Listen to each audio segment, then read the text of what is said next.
Boche Gold and Diamonds. Buy now, pay later. വാണിയംകുളത്തെ ഡിവൈഎഫ്ഐ മുൻ നേതാവ് വിനീഷിനെതിരായ അക്രമം ക്രിമിനലിസം എന്ന് KTDC ചെയർമാൻ PK ശശി. ക്രിമിനൽ പ്രവണതകൾ അംഗീകരിക്കപ്പെടരുത്, പ്രോത്സാഹിപ്പിക്കപ്പെടരുത്. ക്രിമിനലിസത്തിനെതിരായിട്ടുള്ള ശക്തമായ ഒരു നിലപാട് തന്നെ സ്വീകരിക്കും. ഈ സംഭവത്തെ എനിക്ക് തോന്നുന്നില്ല കമ്മ്യൂണിസ്റ്റ് പാർട്ടി ന്യായീകരിക്കുന്നത് എനിക്ക് തോന്നുന്നില്ല കേട്ടോ.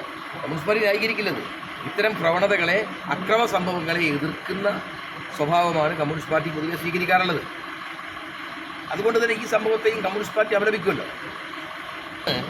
നിങ്ങൾ പറഞ്ഞ വിനേഷും പാർട്ടിയും തമ്മിൽ അകലത്തിലായിരുന്നോ എന്ന കാര്യം എനിക്കറിഞ്ഞൂടാ, എനിക്കറിയാത്ത കാര്യം. ഭിന്നാഭിപ്രായം പ്രകടിപ്പിക്കുന്നു എന്നതിൻ്റെ പേരിൽ അങ്ങനെ ഒരാളെ വിക്ടിമൈസ് ചെയ്യുന്നത്, അങ്ങനെ ഒരാളെ ആക്രമിക്കാൻ ആരെങ്കിലും പ്രോത്സാഹനം കൊടുക്കുമോ നമ്മുടെ സമൂഹത്തിൽ? അത് ജനാധിപത്യത്തിനെതിരല്ലേ. ഇങ്ങനെ ചെയ്യുന്നുണ്ടെങ്കിൽ ആരും ചെയ്യില്ല, അത് ന്യായീകരിക്കില്ല. ഇതൊരിക്കലും നീതീകരിക്കാനാവില്ല. ഭിന്നാഭിപ്രായം പറയുന്നതിന്റെ പേരിൽ ആക്രമിക്കാൻ ആരെങ്കിലും പ്രോത്സാഹിപ്പിക്കുമെന്ന് തോന്നുന്നില്ല.